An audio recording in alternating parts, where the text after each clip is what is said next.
Hi, and welcome to the Examine Life. And today I'm going to be talking about narcissists and animals. And before I do that, I recommend that you subscribe and click on that notification little bell. And I just wanted to welcome my new subscribers, as well as I just wanted to say that my new resolution for this year is to definitely do more videos. Okay, and ideally I would love to do multiple videos in one day. I wish I had the time to do that. But I'm going to try my best to do at least once a week from this point forward. So that's why it's important to click on that little bell so that you get the updates when I list them, when I post them. But anyway, also in addition to that, this year I'm also going to be trying my best to expand onto different platforms such as BitChute and Dailymotion and some of the others. So I will have other channels on other platforms, and I'll put them in the description box when they're up. What else? Okay, so anyways, to get started on the topic of narcissists and animals. Alright, so this is the thing about narcissists. They will often, they are constantly trying to recruit new flying monkeys. Okay, and sometimes what they'll do is they will align themselves with a cause. Okay, and this is partly how they get flying monkeys and how they can keep them distracted because of the cause. And I've seen this done with veganism. I've seen this done with what do you call that? What's the name of it? Midwifery. I've seen this done with psychology. Okay, so these are like movements. They're also, I don't want to say movements, professions, or an ideology, a study type of, things where people are grouping together for a cause. Okay.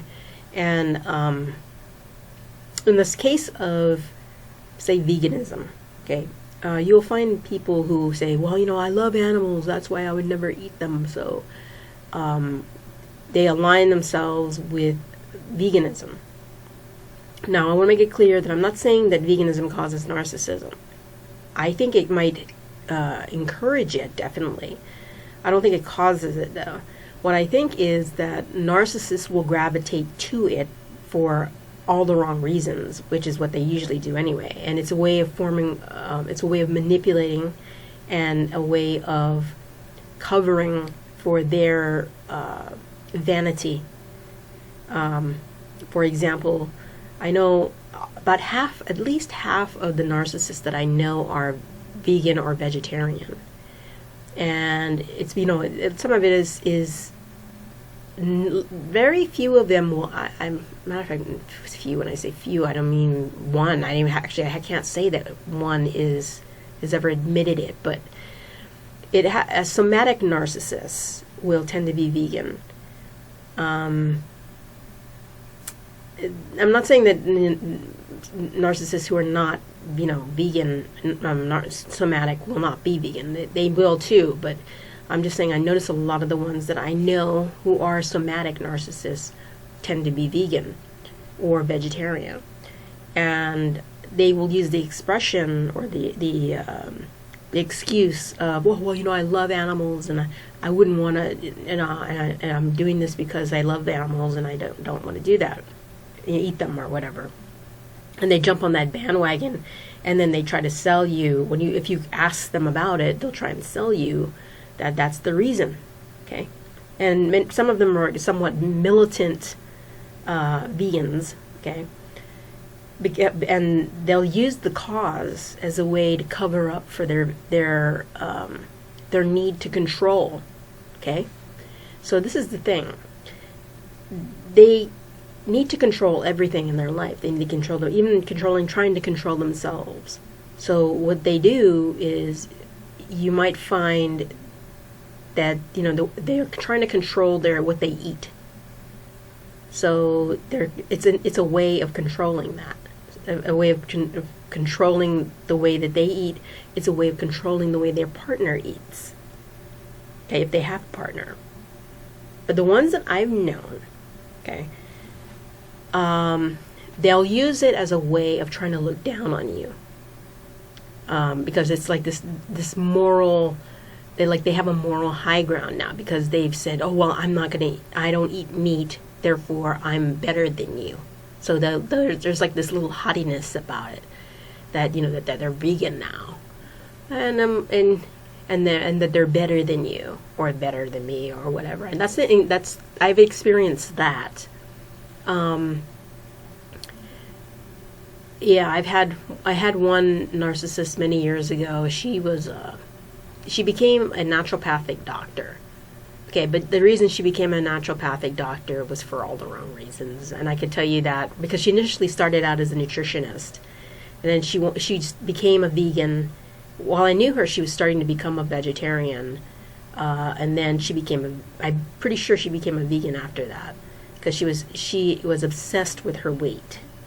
Okay, which is part of what a somatic narcissist is, and that they're obsessed with looking good, and that's fine. I'm not down on that. I'm just saying that don't use animals as a way to hide what you really are, which is vain. Don't get me wrong. I mean, it's good to be in shape and all that crap. It's nothing wrong with that. It's just don't lie about it.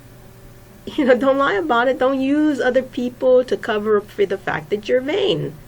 Just admit it. I'm a vain person, and that's what I am. I'm superficial and I'm vain.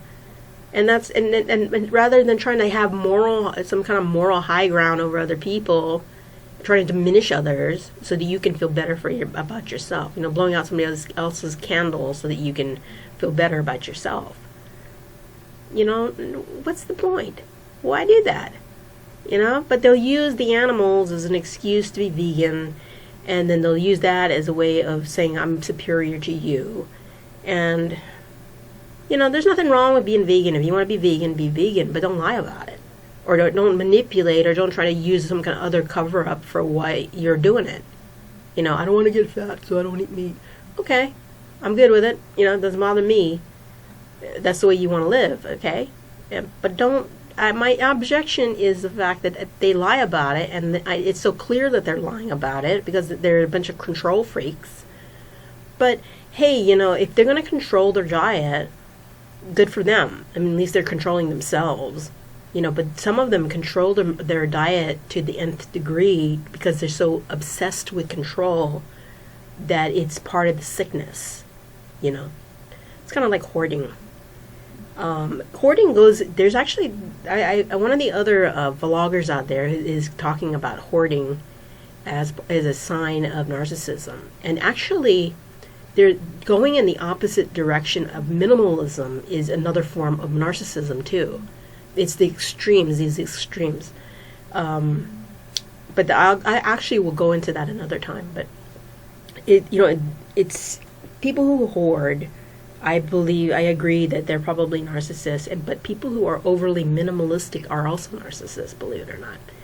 But as I said, I'm not going to go into that now. The same thing when it regards to food.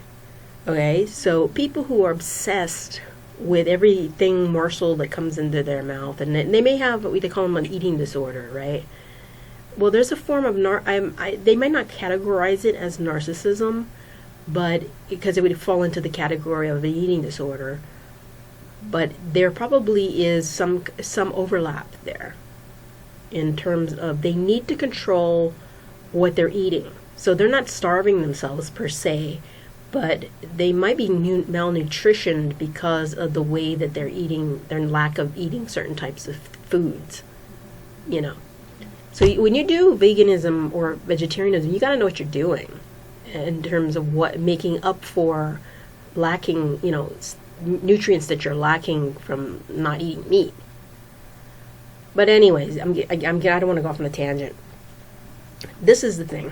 Okay, my experience with narcissists and animals is that they use animals to cover up for what they really are, and they use them as a distraction. They use them as, you know, like,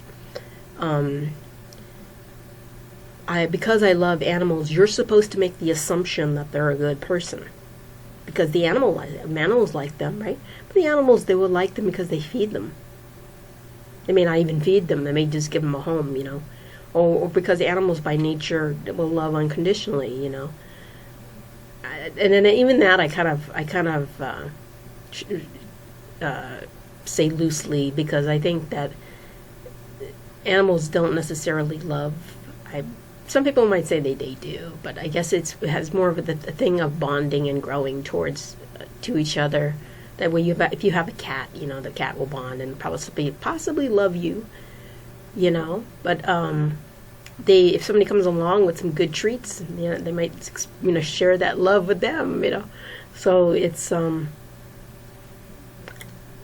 then you'll say to the cat, "Hey," yeah. But anyway, I'm going to give you a story, a very interesting story that happened.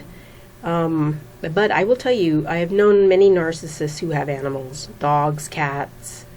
I just recently saw a thing on Forensic Files about this guy who was he was more than a narcissist, he was a psychopath. And he lived next door to this woman, and he asked her out for a date or something, and she turned him down, and then he kidnapped her and assaulted her and then killed her. But the guy had two animals. He had a little chihuahua and he had a boa constrictor. And those two elements came together to kind of identify him as the guy who did the crime, you know. I'll probably go into that on another video, but I thought it was interesting. But the point was the fact that he had pets, he had animals in his life, and the guy was a total psychopath. Shows you right there that it's not an indicator of whether a person is a good person or not. Just having animals. I mean, technically, animals as we have them as pets are little prisoners in a way, you know. Even though we like to think that. I adopted him from the shelter and stuff, right? But we as humans, we are very narcissistic in our own right in relationship to animals. And that we think that animals like dogs, you know, they've been domesticated to be our companions on this planet. Even cats. But, I mean, the wild versions of these animals, you know, they won't have nothing to do with us. But for whatever reason, we as humans feel that we have a right to dominate animals. And, you know, and some people will say, well, it's in the Bible, you know, God gave dominion over the animals. Still yet. I mean, it's, we take animals out of their natural habitat, and then there used to be a time when we had circus animals, right? And then we train them and such. And sadly, you know, and in the wild, they're they're becoming extinct, certain animals. But I don't know if they're doing it that much anymore. But we have, you know, animal acts touring the nation now. I think there was a big thing where they had animals that broke loose and they attacked their trainers and stuff. I even used to watch a TV show called Animals Gone Wild or something, and then they end up getting put down, poor things. But, you know, the thing is that we as humans, when we put them in circuses and things like that, we're forcing our will on them. You know, that's very narcissistic as a human race against the animals. But that's just my opinion, okay? Either way. Now, here's the story. I'll give you an example of what I'm talking about, of how an animal was used. And,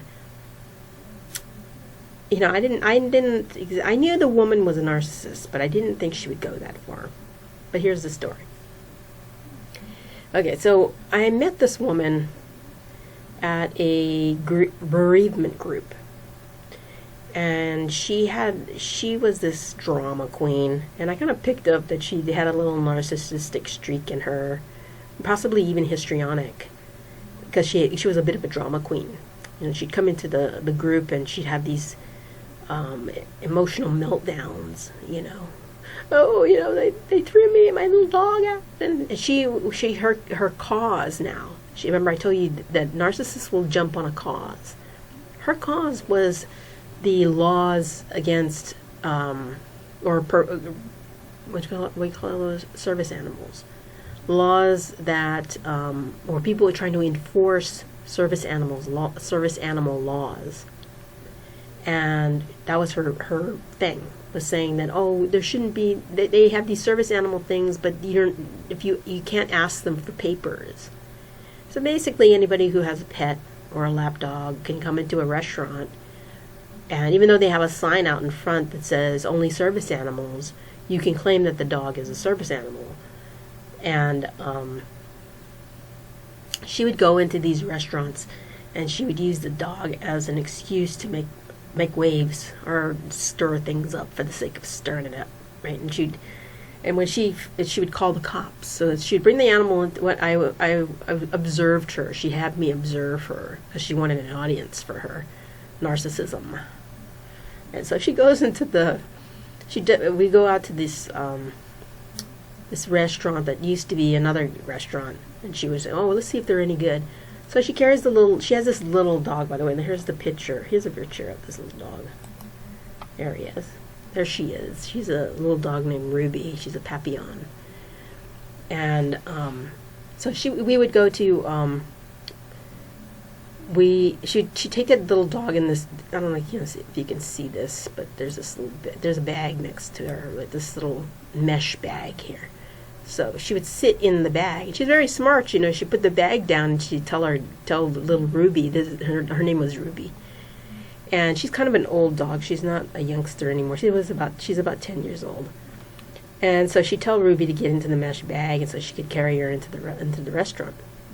So I was just watching this, and she said, "Don't say anything. Just watch what I do." I said, "Okay." So she takes the dog into the restaurant, and the lady who's behind the maitre d' or hostess, she says to her, "Oh, ma'am, you can't take your dog in here because, we have rules, and it has to be a service animal." And so she says, "This is a service animal." She tells me when I have brain seizures, and probably it is true. I don't know, but I never seen her do that. But technically, by definition, the dog has to be able to do a particular task for the owner in order to be considered a service dog. I didn't know that either at the time when she was doing this. So I found out about this later on, and I'll tell you some ironic things. But so she says, well, she lets me know when I'm about to have a brain seizure, but she didn't have to tell her that, right? So she says, but this is a service dog. So she didn't, I don't think she told her that. I think she, because this is a while back, that was the reason of when I asked her what she does specifically, how does she serve you? That's what she told me. I don't think she told that to the maitre d'. She just said, I don't have to tell you that. I think it was that. She kind of took that stance, and it was like, she told them, well, can I speak to your supervisor? So the manager comes out, and he tells her the same thing. You can't bring the animal in because it's not a service animal. It's an emotional support animal. It's not the same thing. That's what he's claiming. And but the thing is that you can't actually ask them. You can't ask them for papers. You can't ask them for proof, according to the law. Which kind of makes it impossible for them to enforce the law. So you have this law on the books that you can't really enforce. But that's neither here nor there, okay? What the issue is for this narcissistic woman is that she's using the cause and her little dog as a way of stirring things up. Now, she's claiming that she's educating these people, okay? Maybe. I didn't exactly see. She took. Well, anyways, how it ended up was the manager didn't bend. He told her she couldn't come into the restaurant with the dog. So she called the police. She called 911, and she claimed that she was being discriminated against because of the dog. Now, this is something she does all over the place, all over the city, and all over the state. Whenever she sees a establishment that has a sign up about service dogs, she will play this game where she'll go in and see if they will stop her. And sometimes they will, sometimes they don't.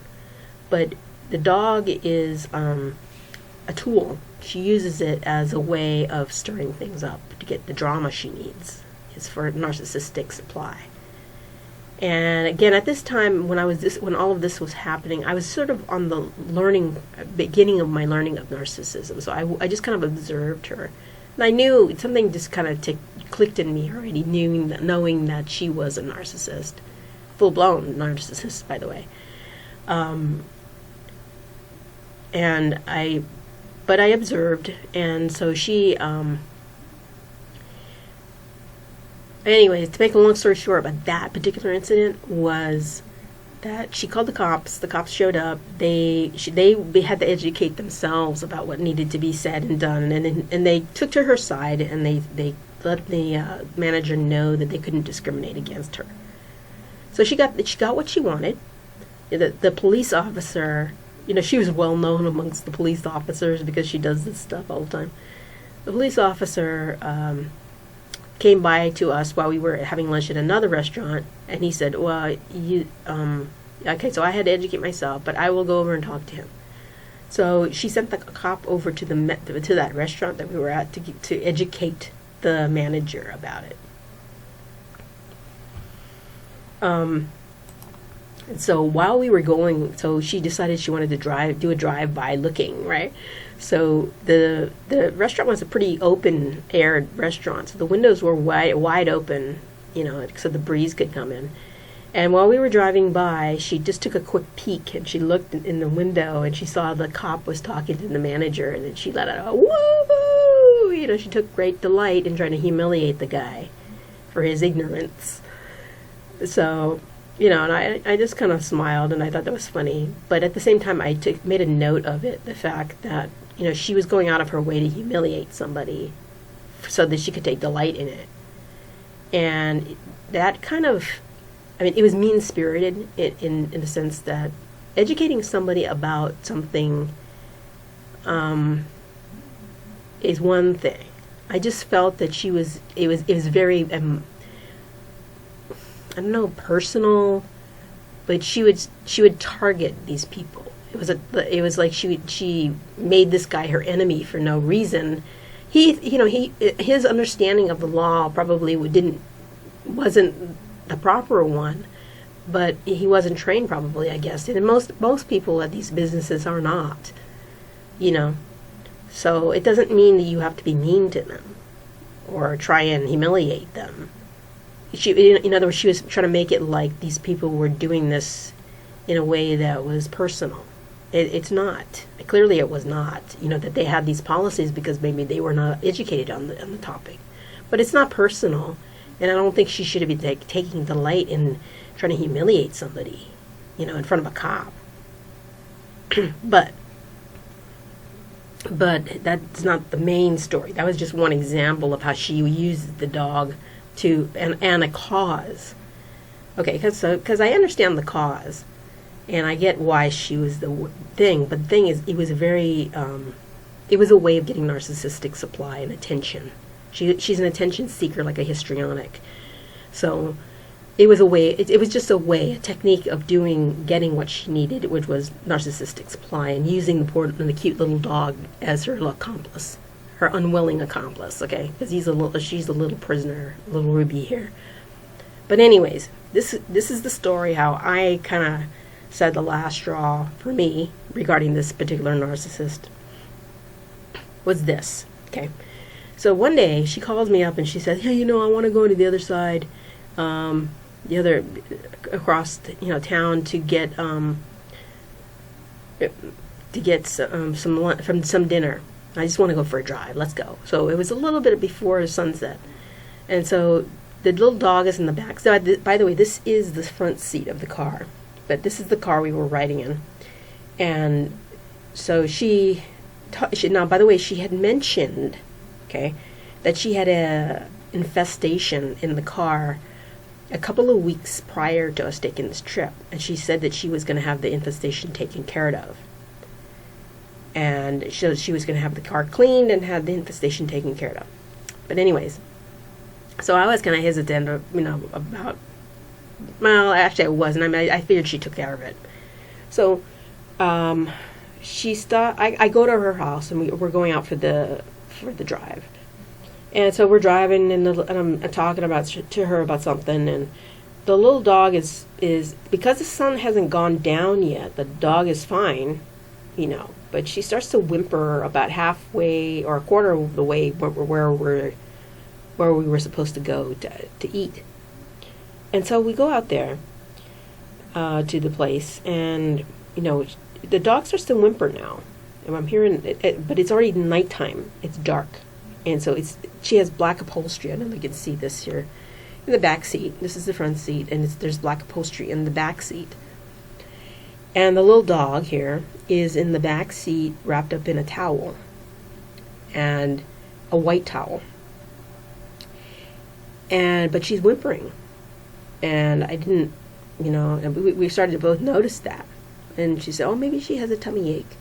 So when we reached out to where we were going to have dinner, she takes the dog out off the left side, the driver's side passenger door, and she puts her on the ground. And little Ruby here takes a little dump.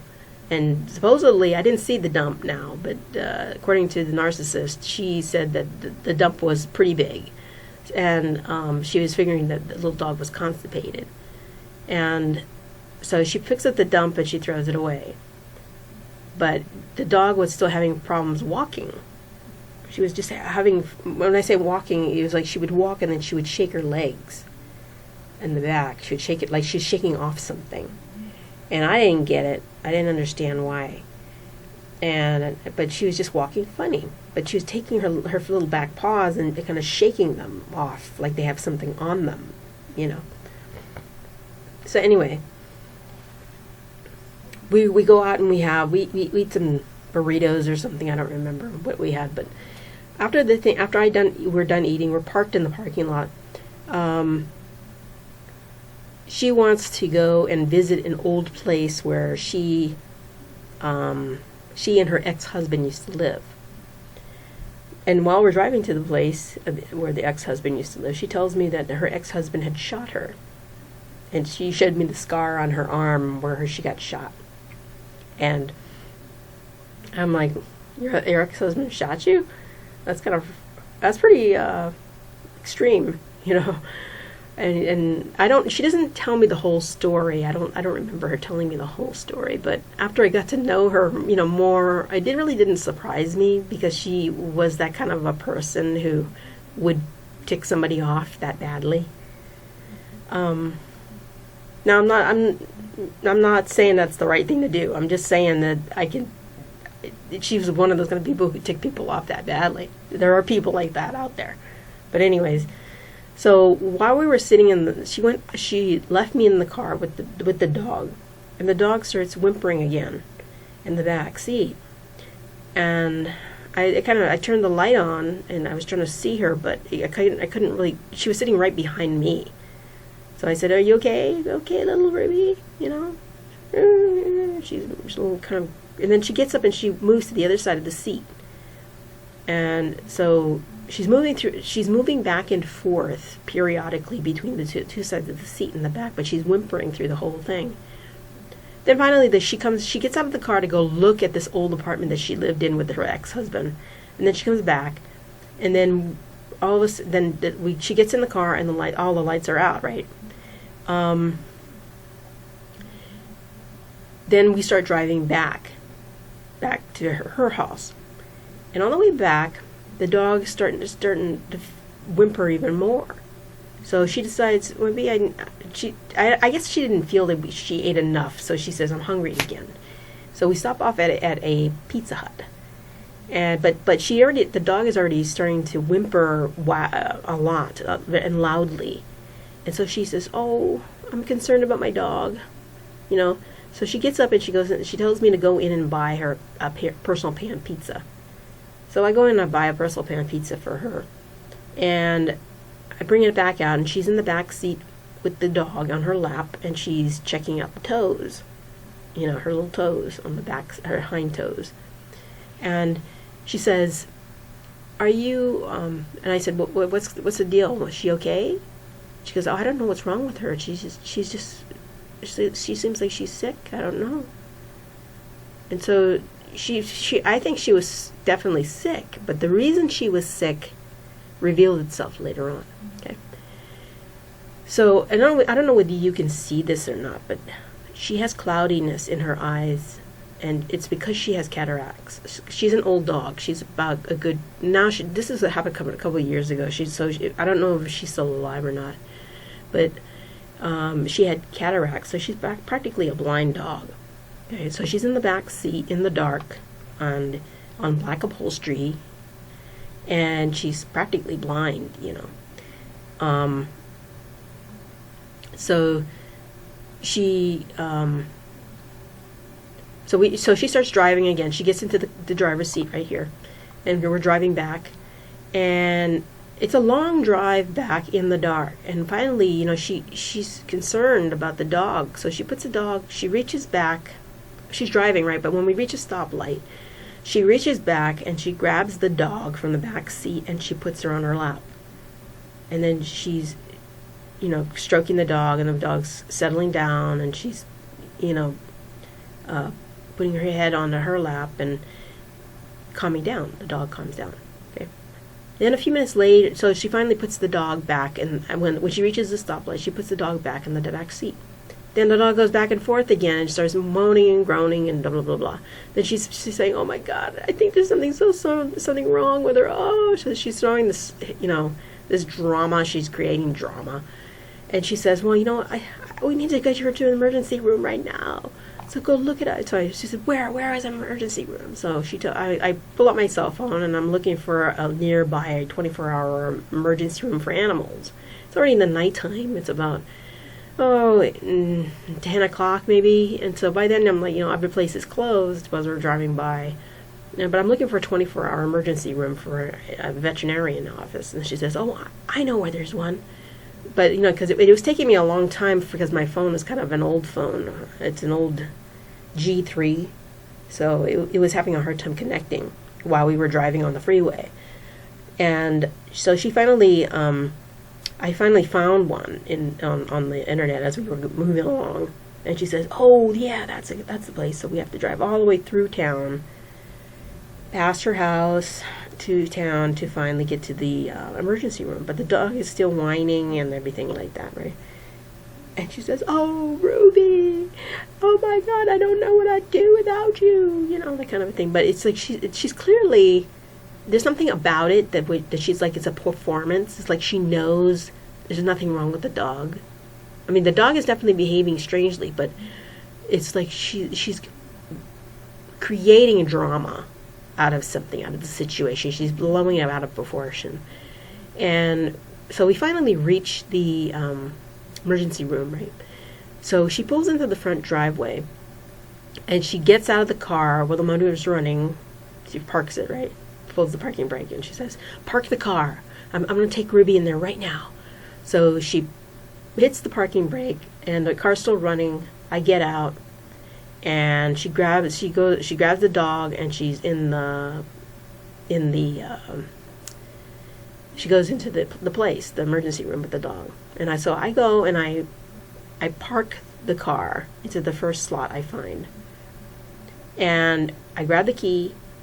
And when it's parking, the light goes on. The interior light goes on when you're parked. And so I open the door, and the light's on. And then I grab the key, and I grab the leash that she had in the front seat. Actually, in the front, on the passenger seat, in front of me, basically. It's on the floor. So I grab the leash, and then I get out, and I start walking to the back of the... I close the door, and I'm walking towards the emergency room. But when I close the door, I look in the back seat, because the light is still on. and there's a white towel in there, and the thing is crawling with roaches. Crawling with roaches. I'm sitting there looking at this towel, and the roaches are like, it had to be at least 25 roaches. Those kitchen roaches that you find, the German roaches. And I mean, they're full adult roaches, and they're crawling all over this towel that the dog was laying in. Now you think about that. You got a poor little blind dog sitting in the dark, and it's being attacked by roaches. Its little feet are, it's probably the only place that it really feels anything is the soles of its little feet, right? So that explains why she was kicking, or like trying to shake off the roaches from her feet, because she can't really see them either, because she's got cataracts. This poor little dog's got cataracts, and so she can't really see anything in the dark, much less. I mean, even if she didn't have cataracts, she couldn't see them, but she could feel them crawling all over her little body, And I'm like, that's really mean. But I picked out, now I realize, I was trying to, when I saw that, I had to kind of put two and two together, that was the reason why she was so unhappy and so upset back there. I would be too, But she didn't say anything. But the thing is, I already knew there was an infestation prior, a couple of weeks prior, because she told me. So, but she didn't, I made the assumption that she had cleaned it up. Clearly she did not. But the poor dog it was abuse, in my opinion, okay? That she knew, she abused me and she abused the dog. Because she knew that was the reason that the dog was all upset, because of the cockroaches. So anyways, I go into the office, the emergency room, and I give her the leash, and she says, the doctor will see you in we'll have to wait about an hour. And so she says, oh, okay. But so we're sitting there, and she's petting the dog, and then all of a sudden she says, well, I'm going to take her outside right now and let her get some air. So she puts a leash on the dog, and she starts walking the dog up and down the front sidewalk of the emergency room. And lo and behold, the dog is fine. Yep, she's just fine. Yeah, she was just fine because there was nothing wrong with the dog to begin with. Okay, she was putting on a show. She was exploiting the dog to put on a show for me, to make it seem like, oh, I care so much about this dog. Well, if she cared so much about this dog, she wouldn't have let her be, attacked by roaches in the back seat. She knew. That was her card. She knew. And she was just playing me. I was being played. Maybe she thought it was funny, like the way she thought it was funny to stick a cop on the guy and the manager of the restaurant because he didn't know the law or how it was, and she feels this is funny. Perhaps she felt very entertained, but the thing was that she was using this poor animal to put on that show. Because that's the only way that she could have, that poor little dog would have, it's not like she could train this poor little dog to be accomplice to her craziness. But either way, I'm 100% sure that she knew that there was an infestation back there, and that Ruby was being attacked by the roaches. Okay, I didn't know until I saw it, and there's not much you can do when it comes to calling somebody out on this thing, because she can deny it. That's just part of the gaslighting. But I didn't exactly. It really made me say, this is your little dog. You don't have enough empathy or compassion for your own little dog not to use her for your own narcissistic ego supply. So this is my point of this video, is that just because somebody owns animals doesn't mean that they're a good person. It doesn't mean that they're not narcissistic. As a matter of fact, the fact that they own animals at all might actually be a red flag that they could be a narcissist. Okay? I'm not saying it is, I'm just saying it could be. But that shouldn't be, if you're trying to assess whether somebody's narcissistic, the way the fact that they have animals is usually a cover. It's just to use, they just use it as a part of their facade. You know, hey, I'm an animal lover. You know, does that make you a good person? Not necessarily. Okay, I'm just making that point. But anyways, thanks for listening. And as I said, I'm going to try my best to do some more videos. Do some more videos this year. And to do them more regularly. And please subscribe and click on that notification button. Thanks a lot. I appreciate it. Thank you. Bye-bye.